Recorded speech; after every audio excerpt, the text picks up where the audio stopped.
scientist who once worked at Area 51 claimed that during the reverse engineering of a crashed UFO in Roswell, a new element has been discovered that can counteract gravity. It is the key to operating flying saucers. If we harness the terrifying power of this element, we can leap from being citizens of Earth to citizens of the entire universe. So, how can this new element create an anti-gravity effect? Is there anything else besides that element that we have overlooked? Most importantly, there is the existence of a strange new element. Is this confirmation of the existence of aliens?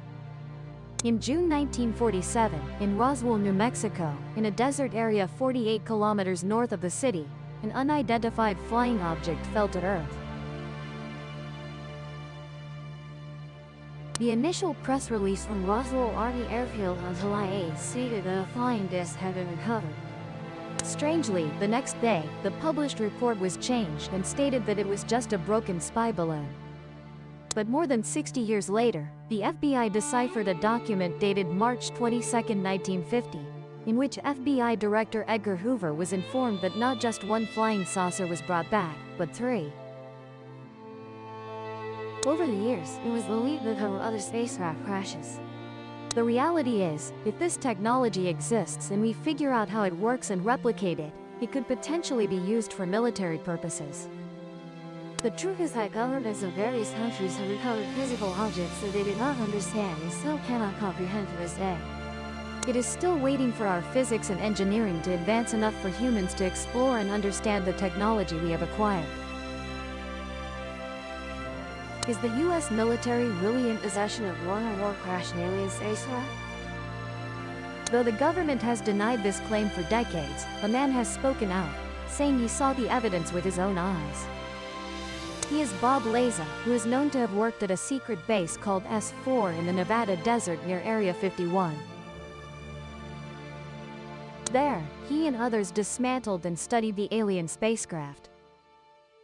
In the late 1980s, the US government seized a large number of alien spacecraft and technology from an extraterrestrial race.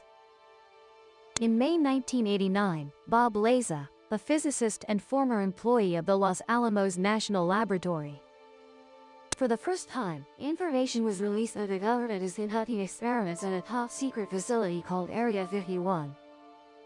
He not only admitted that the government collected the Roswell saucer, but also confirms the rumors about the dismantling and study of alien technology in the Nevada desert. Nearly 3 decades later, in 2018, Bob Laza once again recounted this incredible story to documentary filmmaker Jeremy Covell. He said this is a secret that needs to be revealed to the world, that his life is in danger. Area 51 is known worldwide thanks to Bob Laza. Whether people believed his story or not, it drew attention to Area 51, and that attention did not disappear. For many years, people doubted and considered Area 51 to be unreal. They criticized Laza and called him a deceitful and dishonest person. But in 2013, the Freedom of Information Act forced the CIA to clarify and acknowledge that Area 51 does exist. What they don't try to admit about Area 51 is that it has something to do with UFOs or aliens. They said that Area 51 was just a secret base for U-2 spy plane operations around 1960. But the government just says yes, we admit that Area 51 exists, but there's really nothing to see there. But researchers do not believe those things. There are so many stories about UFO activities and extraterrestrials around Area 51 that no one believes what the government says. According to Bob Laza, besides the famous military base northwest of Las Vegas near Lone Ranch, there is also a secret facility hidden in the south, deep in the Pablos Mountains, the one named S4. He revealed here that the US Navy had hidden an alien flying saucer. He said they have an aircraft hangar in the desert, camouflaged to blend in with the desert terrain, and they insist there's definitely nothing there. Looking at the map, you will see the walking path from Rome down to Pablos. So, what is this road used for? According to the account, the Navy had learned of Bob Laza through his research at Los Alamos, and he was recruited for his experience working with particle physics and geophysics.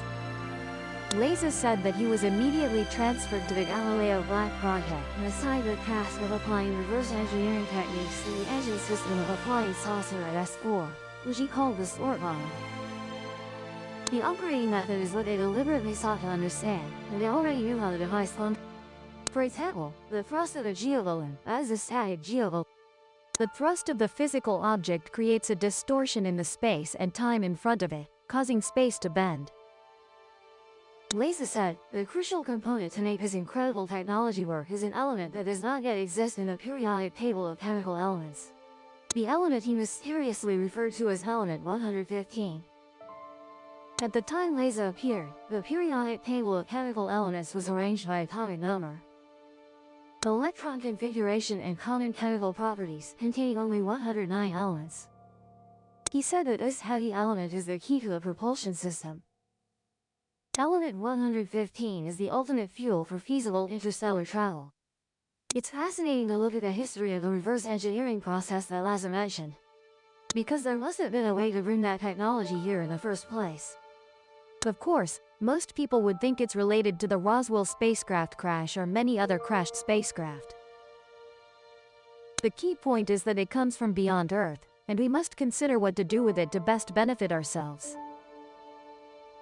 Is the Navy in possession of not only the spacecraft but also its fuel? Element 115. In Langsburg, Michigan, while producing a documentary about Bob Lazar in Area 51, independent filmmaker Corbell raised the question of whether he knew the location of element 115. Had he ever received a piece of element 115? If a part of element 115 exists, it would provide the first tangible evidence that the US government possesses extraterrestrial technology. Element 115 would be proof that Lazar is telling the truth and evidence of the existence of aliens. A day after the interview, Corbell received news from Lazar that his business, United Nuclear, was raided by the FBI. According to Lazar, the FBI claimed they were looking for documents from 2 years ago regarding a customer ordering some hazardous materials. Clearly, Lazar did not answer the question of whether he possessed element 115. But why? Did the FBI eavesdrop? If so, did they search his workplace to find the answer themselves?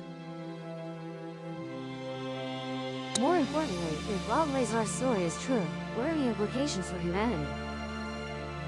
Some scientists argue that if the US government possesses the technology Bob Lazar described, it could lead to the greatest technological leap in human history.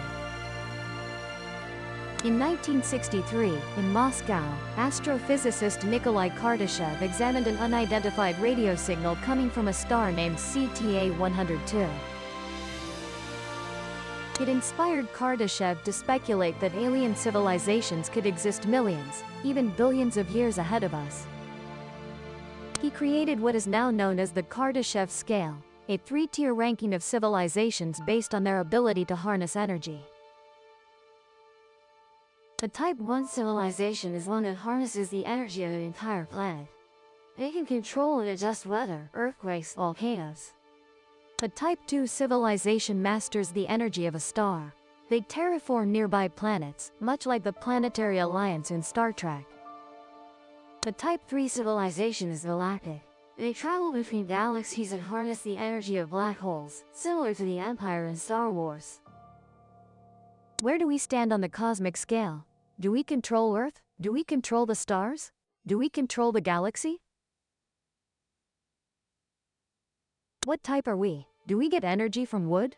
Some scientists suggest that if humans reach what Kardashev calls a Type 1 civilization, our current understanding of the laws of the universe would change significantly. There are optimists who say we have nothing to worry about. The stars are too far for aliens to reach us. But that assumes they are only Type 1. What if they are 1,000 years ahead of us or a Type 3 civilization 100,000 years more advanced? Then new physical laws would be revealed, and all skepticism must be discarded. Because new physical laws emerge as we become Type 2 or Type 3. Some theoretical physicists believe that once humans achieve a Type 1 civilization, the progression to Type 2 and colonizing other planets will happen rapidly. Like our leap from apes to humans. If so, is Bob Lazar's account of dismantling a spacecraft a sign of a turning point in human evolution? Perhaps clues will be found by examining a recent scientific breakthrough. On August 10, 2003, in Dubna, Russia, Russian and American nuclear physicists at the Joint Institute for Nuclear Research bombarded an atom of calcium with a target of element 95, americium. Inside the particle accelerator, the collision resulted in the creation of the heaviest atom ever observed, element 115, named moscovium. Since element 115 is unstable, it remains in a stable form for only a fraction of a second before decaying into radioactive. But is this the same element that Bob Lazar claimed is used as fuel for spacecraft? Some physicists believe that if they can create a stable form of this newly synthesized element, it could lead to the greatest technological leap in human history. They think it could be used to generate nuclear energy much more efficiently than plutonium. Its variants might be stable and used as fuel for spacecraft. This technology could change our world beyond imagination, and it could happen so fast it would shock human consciousness. Therefore, the goal is to study these technologies and try to use them to benefit humanity. Mainstream scientists believe that making moscovium stable enough to power a spacecraft would take decades. But the question remains, is this element 115 the same as the one Bob Lazar said was recovered by the US military? It was always assumed that element 115 existed, but it wasn't synthesized until 2003. However, the element 115 that Bob Lazar held in his hand had a different isotope ratio that made it stable. Although scientists believe a stable version of moscovium can be created, some believe this newly synthesized element is just a decoy. So, in some secret government agencies, they arranged to announce this unstable element, to convince the public that the element 115 Bob Lazar described does not exist. When someone makes a strange claim like in science fiction, such as element 115, and many years later when science develops, they admit he was right. Element 115 exists and we have synthesized it. The problem is the information was misrepresented. They say it's a heavy element, only stable for a very short time, cannot be used as fuel for interstellar travel, and that Lazar is fabricating. He didn't reveal any secrets, but when this claim was first made, some people said, wait, if Bob Lazar is right about element 115, then what else is he right about? For ancient astronaut theorists, the fact that element 115 has been added to the periodic table, and scientists are thinking about how to use it for space travel. This further enhances the credibility of Bob Lazar's claims. But if the military actually obtained a stable form of element 115 from a crashed spacecraft, then did they accidentally find it, or was it given to us as part of an extraterrestrial agenda? On October 18, 1947, in the Astrakhan region of the Soviet Union, from a military aerospace test site called Propulsion Yar, scientists successfully launched the first long-range ballistic missile, a Turin E-2 rocket. In the following decade, this was the Soviet Union's only missile test site, and the beginning of the space program that put the first satellites and humans into space. Strangely, in 1948, Propulsion Yar was also the site of the Soviet Union's first UFO encounter. On June 19, 1948, a cigar-shaped flying object was detected by radar. It appeared over the test area and they attempted to shoot it down. This was a top-secret incident and they don't know exactly what happened.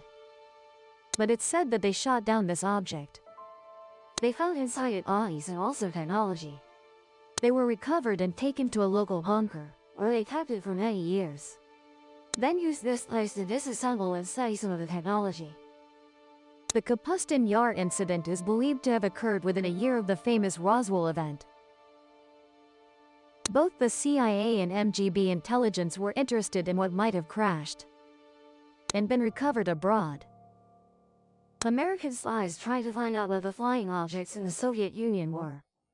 If the stories about UFOs crashing and being recovered in both the US and Soviet Union are true, then would that lead to cooperation between countries? Considering that the two spacecraft crashes occurred 1 year apart, perhaps it was part of an extraterrestrial agenda. If there was an alien motivation to make countries cooperate with each other, then it was to awaken us, to make us realize to ignore the artificial borders on the planet and step out into space. That is the hope and promise of his cooperation. If spacecraft intentionally crashed in both the US and Soviet Union over 70 years ago, perhaps research on them led to technological breakthroughs hidden from the public. And where have the aliens on board been for the past 3 decades? Ancient astronaut theorists believe that they have always been here, and recent events show they are ready to appear before humanity once again. On November 14, 2004, 160 kilometers off the coast of Southern California, fighter pilots from the USS Nimitz Carrier Strike Group encountered an unidentified flying object. 11 years later in 2015, American fighter pilots encountered another UFO. The report included the pilot's account that the craft descended from 18,000 meters to 15 meters in just a few seconds, hovered and remained stationary on radar for a short time, departing at high speed with flexible directional changes and even invisibility. The leaked videos are among the most significant revelations about the US government's encounters with UFOs. According to descriptions, that kind of movement would crush the spacecraft and kill everyone inside. The only way to achieve this is by using an inertial damping field surrounding the spacecraft. In reality, based on our knowledge, that technology does not yet exist on this planet. This UFO resembles the sport model spacecraft that Bob Lazar once studied at S4 in Area 51. Descriptions of the spacecraft in the Department of Defense report: it has a smooth surface, no wings, uniform color, no engine housing, tower or rings, and is about 14 meters long. According to Lazar, the center of the ship is designed with a nuclear reactor powered by element 115. He did not explain in detail why element 115 could produce an anti-gravity effect. But he asserted that after reverse engineering UFO technology, he discovered that shooting protons into element 115 at high speed would transform it into element 116. As a result, element 116 becomes unstable and begins to decay. Simultaneously, a large amount of antimatter is produced. Antimatter and gaseous matter annihilate each other, releasing an enormous amount of energy. At this point, the nuclear force field is amplified and distorts the related space field. And the time field is also distorted, creating folds in space-time. Thanks to this, the spacecraft can shorten travel distances in space.